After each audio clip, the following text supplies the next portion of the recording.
Sutra teratai yang menakjubkan. Bab 6 memberikan peramalan. Sinfasyang, batinnya yang mendalam dan menakjubkan adalah murni, bebas dari rintangan mara. Episode 934. Semua Buddha adalah tiada noda batin lagi. Oleh karena itu, alamnya berhiaskan keagungan. Hanya melatih praktik murni dan menakjubkan. Oleh karena itu, tanahnya akan datar.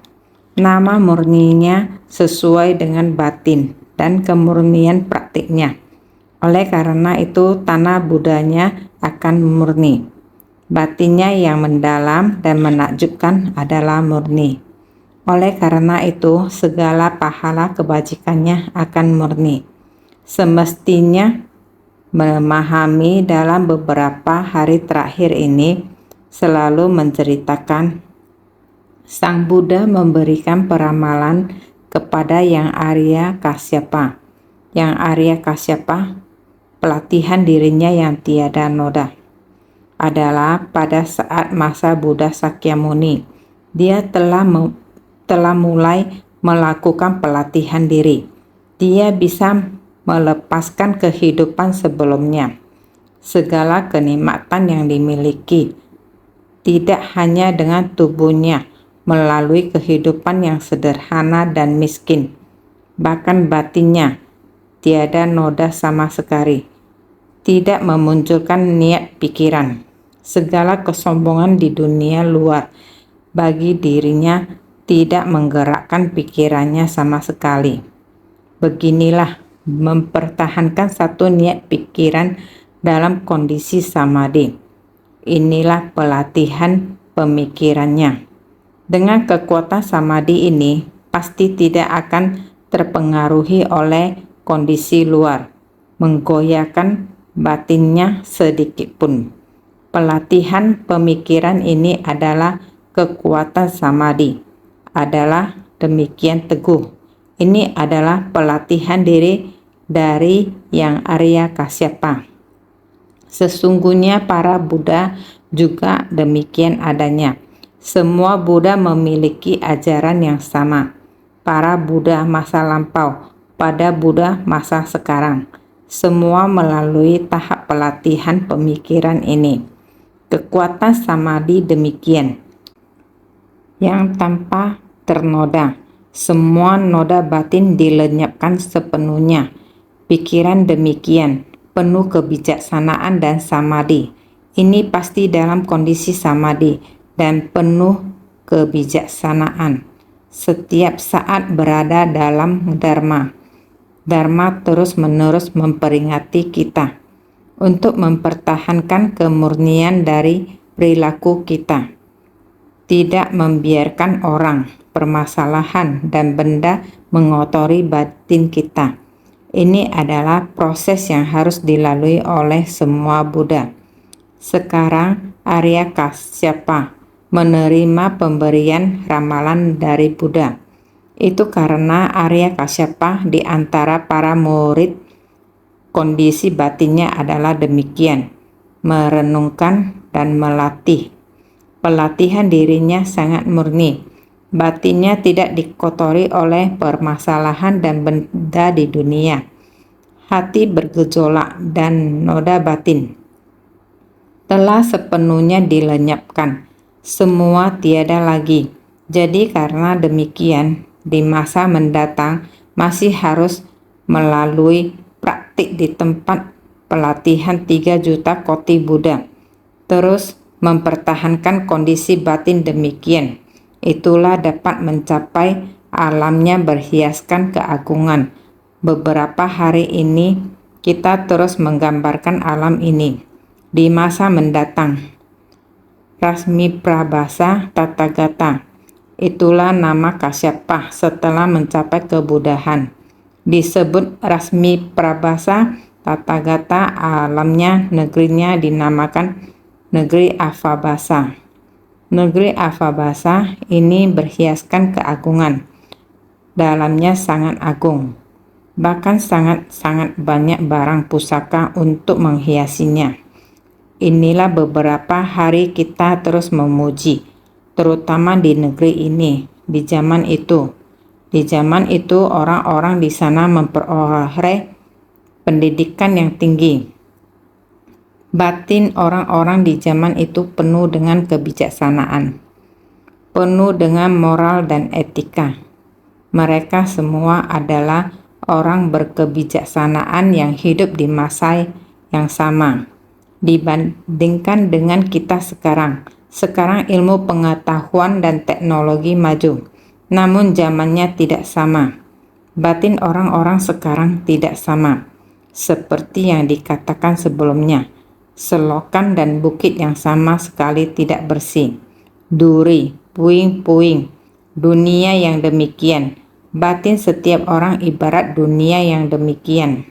Seluruh hidupnya adalah duri yang kaku dan keras, selalu berusaha untuk menusuk orang.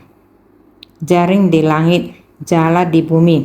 Ini semua ada di internet. Itu benar-benar jaring di langit, jala di bumi. Setiap jaringan adalah duri. Setiap duri akan menusuk orang. Ini semua buatan manusia, pikiran yang kacau, pikiran yang jahat. Demikian banyaknya, tidak melihat lagi prinsip kebenarannya. Sesuatu itu asal disebarkan saja. Jadi era kita sekarang ini disebut dunia yang dipenuhi 5 kekeruhan. Namun negeri Kasyapa ketika menjadi Buddha di masa depan adalah negeri berhiaskan keagungan. Hanya melatih praktik murni dan menakjubkan, sehingga dia tanahnya akan datar. Negerinya sangat datar dan juga sangat bersih. Semuanya bukan lain adalah mustika. 7 mustika berlimpah. Tanahnya terbuat dari lapis lazuli. Ini benar-benar sebuah lahan. Sangat agung sekali tanahnya.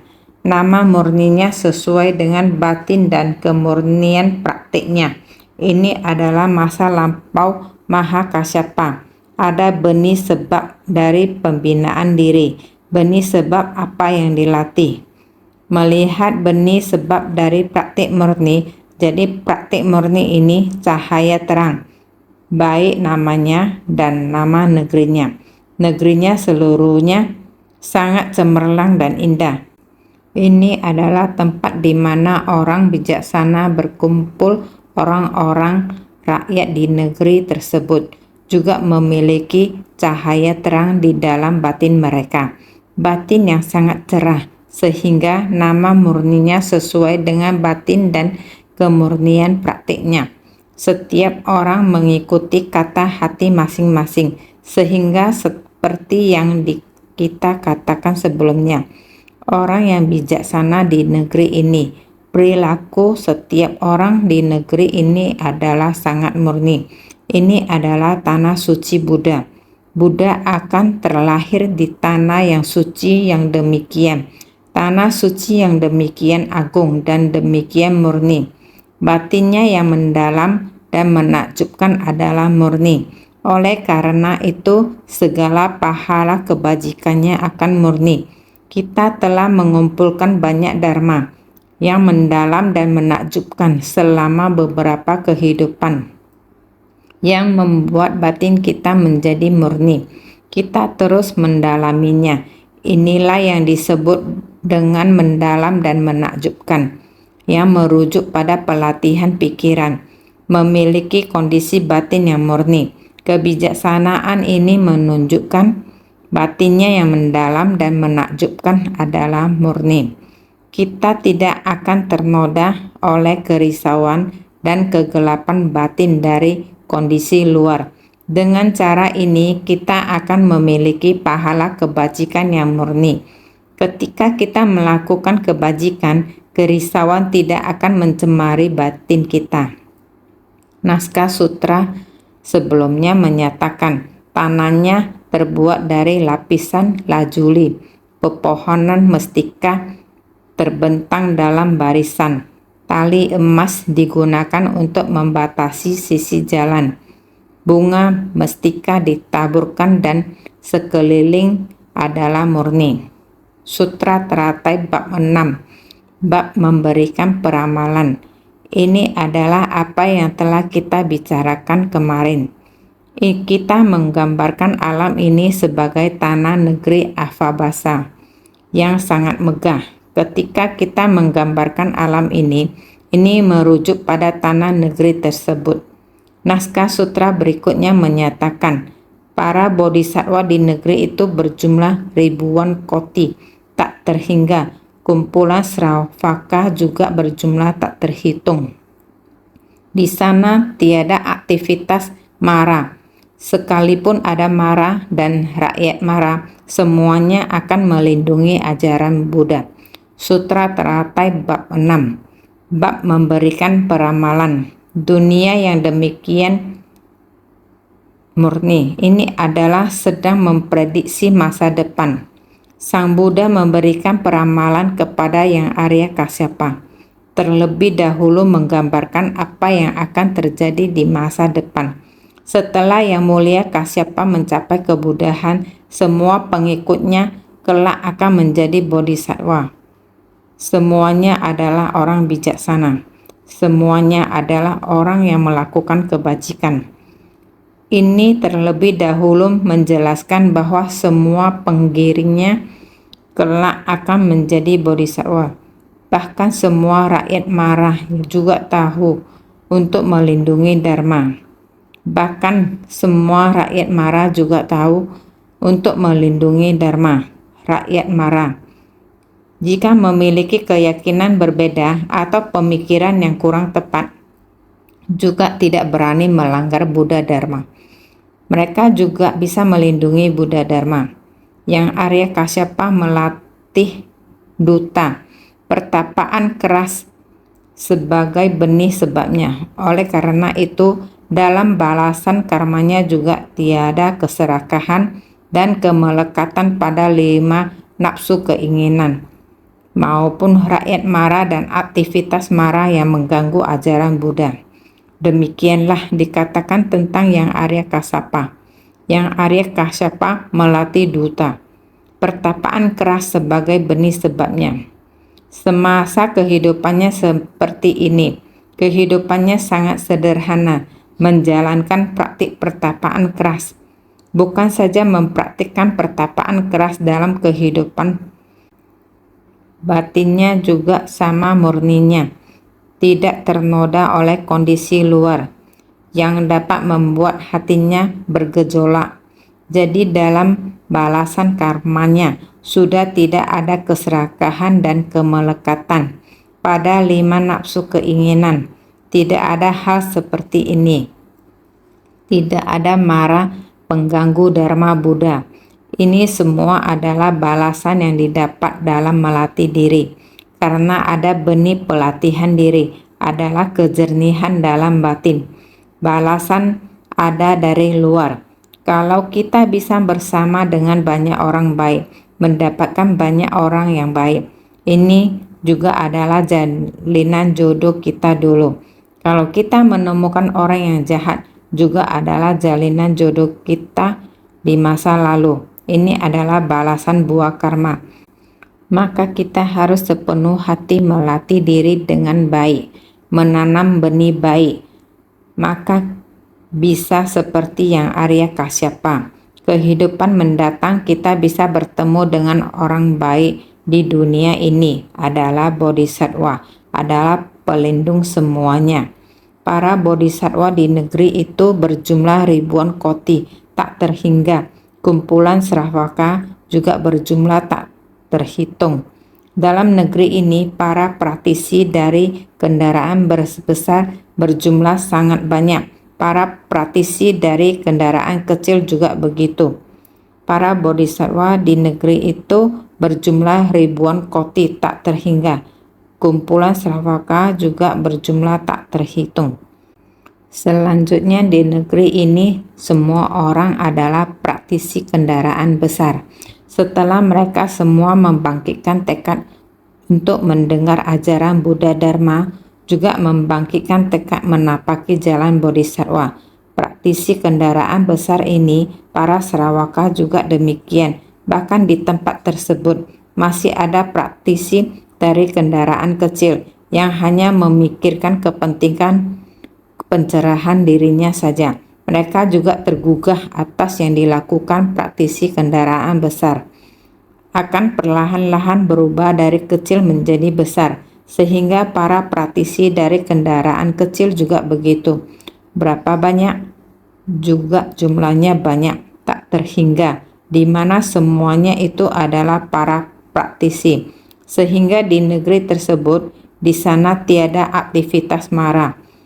Tidak ada kejadian yang disebabkan oleh mara, yang berarti tidak ada pandangan sesat. Di sana tiada aktivitas mara, tiada pandangan sesat ataupun rintangan mara. Aktivitas mara mampu merampok jiwa kebijaksanaan orang. Pandangan sesat adalah menyimpang. Pandangan yang menyimpang di masa kini, tekad kita sangat tidak kokoh. Sedikit gangguan atau masalah akan membuat hati kita goyah dan timbul kerisauan dari kebodohan atau kegelapan batin. Keberanian kita juga hilang entah kemana. Inilah dunia yang dipenuhi 5 kekeruhan. Tidak bisa kelihatan cahaya. Ini karena tekad kita yang tidak kokoh, mudah dibuat masalah dan berpengaruh oleh mara. Maka aktivitas mara adalah mampu merampok jiwa kebijaksanaan orang. Gangguan ini dan pendapat atau opini yang tidak nyata, apakah telah mempengaruhimu? Jika terpengaruh, berarti jika kebijaksanaanmu terluka dan terbunuh adalah karena aktivitas mara, mampu merampok jiwa kebijaksanaan orang. Dikatakan tiada aktivitas mara. Mara menjadikan merusak perbuatan bajik sebagai aktivitasnya. Setan mara, dewa data, tepatnya membuat orang-orang mengikuti samsara, serakah akan 5 nafsu keinginan dan mundur dari bodi. Makanya dinamakan aktivitas mara. Dikatakan tiada aktivitas mara. Mara menjadikan merusak perbuatan bajik sebagai aktivitasnya. Mara artinya merusak dharma bajik seseorang. Maka ini disebut aktivitas mara. Setan mara, dewa data, tepatnya membuat orang-orang mengikuti samsara. Keserakahan di dalam 5 nafsu keinginan. Penurunan hati bodhisattva. Ini dinamakan aktivitas mara. Karena yang ditakuti oleh setan adalah manusia melatih praktik kebenaran. Karena jika manusia melatih praktik kebenaran, dapat terbebaskan dari 3 kelompok alam. Di dalam 3 kelompok alamnya, tidak ada keturunan dari setan mara. Jika terdapat orang yang berniat untuk berlatih praktik kebenaran, maka dia atau mara berada dalam masalah. Keluar menciptakan masalah, ingin mempengaruhi karena berada di tengah samsara dari 3 kelompok alam. Artinya akan sangat banyak manusia bertransmigrasi di alam samsara. Samsara dapat mengakibatkan keserakahan dalam 5 nafsu keinginan. Kelima nafsu keinginan ini, keserakahan di dalam 5 nafsu keinginan. Dengan sendirinya kita akan menjauh dari hati bodhisattva, hati yang tercerahkan. Kita akan mengalami kemunduran. Raja Mara menggunakannya untuk mempengaruhi kita, menggunakan kerisauan untuk membuat masalah. Dengan sendirinya kita akan mengalami kemunduran. Pengetahuan yang benar, pandangan yang benar akan jalan bodhisattva. Ini yang dinamakan aktivitas mara. Sekalipun ada mara dan rakyat mara, semuanya akan melindungi ajaran Buddha. Dalam bahasa Sanskerta, mara dinamakan papiyas. Di sini disebut pembunuh, penguasa dari pembunuhan. makanya dinamakan Raja Mara. Mereka yang mengikuti apa yang diperbuat oleh Raja Mara dinamakan rakyat Mara. Ada lagi, sekalipun ada Mara dan rakyat Mara, semuanya akan melindungi ajaran Buddha. Semuanya datang mendukung ajaran Buddha. Mara dalam bahasa Sanskerta, Mara dinamakan Papias. Papias diterjemahkan ke kita sini dinamakan Mara. Mara adalah Mara yang jahat. Semua orang sangat takut pada Mara yang jahat. Mara yang jahat adalah pembunuh, adalah menghancurkan, membunuh, melukai, dan membunuh. Penguasa dari pembunuhan. Bisa membunuh jiwa kebijaksanaan setiap orang, mengacaukan hati semua orang. Ini dinamakan Mara, Raja Mara. Mereka yang mengikuti apa yang diperbuat oleh Raja Mara dinamakan rakyat Mara. Melihat ada orang yang tubuh dan batin tidak stabil, ada orang yang berkata, kalau kesurupan setan Mara. Kata-kata apapun sudah tidak mengerti, melamun dan berhalusinasi. Orang yang baik, kata-kata dari orang yang benar tidak didengar, hanya mendengar lamunan dan halusinasi. Kata-kata yang tidak benar ini semua dinamakan Mara. Jadi ini adalah anak Mara. Mereka yang mengikuti apa yang diperbuat oleh Raja Mara dinamakan rakyat Mara. Pengikut Raja Mara ini dinamakan rakyat Mara. Sama sepertinya, meski bukan demi rajanya, namun pengikut raja seperti ini memiliki batin yang sudah menyimpang, sehingga dinamakan sebagai rakyat Mara. Tetapi di tanah tersebut tidak ada hal demikian, sangat bersih dan murni, tidak ada lagi Mara. Mereka juga sama melindungi ajaran Buddha. Ketika Dharma berkembang di dunia, meski raja dan rakyatnya belum menghentikan pembunuhan, tetapi dengan belajar ajaran Buddha, mereka dapat melindungi kehidupan dengan penuh cinta kasih. Tiada hal sadis dan sangat jahat yang terjadi di sana. Dharma berkembang di dunia pada tempat mereka. Ajaran Dharma yang sebenarnya sangat luas. Setiap orang melindungi ajaran Dharma. Setiap orang meyakini ajaran Buddha, sehingga terdapat Dharma dan berkembang pesat. Ajaran Dharma yang sesungguhnya sangat pesat. Dermawan, orang yang mempraktikkan kebajikan sangat banyak. Raja dan rakyatnya, para raja dan rakyat dari negeri tersebut belum menghentikan pembunuhan, dikarenakan sebagian masyarakat meskipun belum memutuskan karma dari pembunuhan, tetapi setelah mendengarkan Dharma bisa menumbuhkan welas asih untuk melindungi kehidupan. Tidak ada lagi hati yang jahat dan meledak-ledak. Pengiringnya sangat banyak sekali orang, bahkan Mara juga melindungi ajaran Buddha.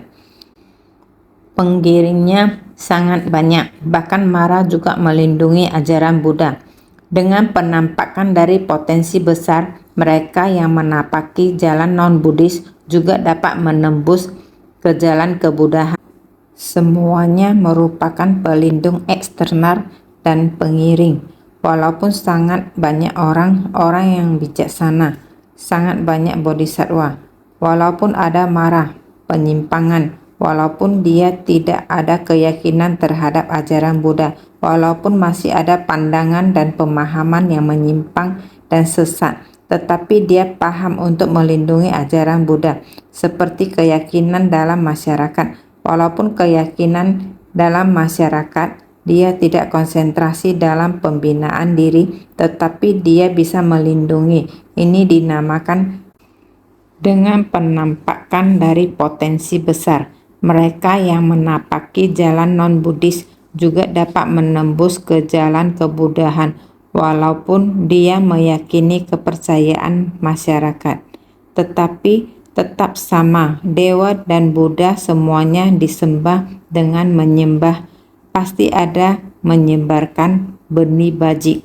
Dia juga akan mencapai jalan kebuddhaan di masa mendatang, sehingga ini adalah pengiring dari luar, pengiring dari luar yaitu di rumah, tidak melatih praktik murni dan jernih, tetapi dia juga paham melindungi dharma.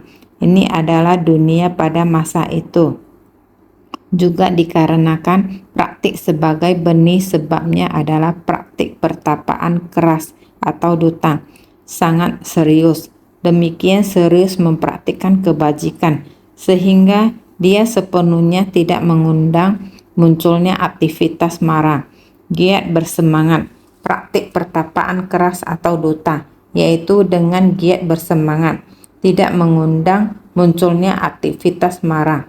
Juga dikarenakan praktik sebagai benih, sebabnya adalah praktik pertapaan keras atau duta, makanya tidak mengundang munculnya aktivitas marah.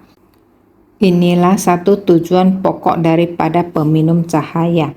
Ini ketika kelak mencapai kebudahan. Buddha memberikan penjelasan satu persatu, yang Arya mengingatnya satu persatu. Inilah satu tujuan pokok daripada peminum cahaya ini. Ketika kelak mencapai kebudahan, peminum cahaya, tahukah siapa? Kasyapa. Kasyapa dengan seluruh tubuh bersinar keunguan. Ini adalah orang India. Ada yang dengan warna kulit lebih gelap.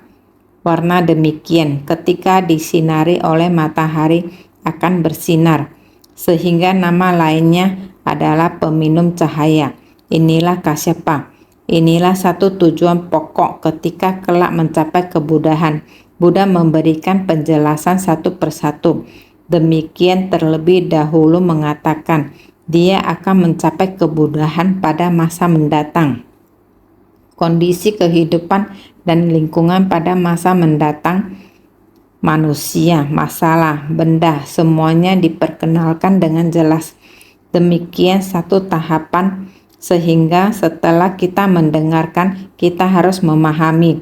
Dalam pembinaan diri ada benih, kondisi pendukung, ada buah perolehan dan balasan, sehingga hukum sebab musabab kita bergantung pada bagaimana pembinaan diri kita, baik-baik bersungguh hati.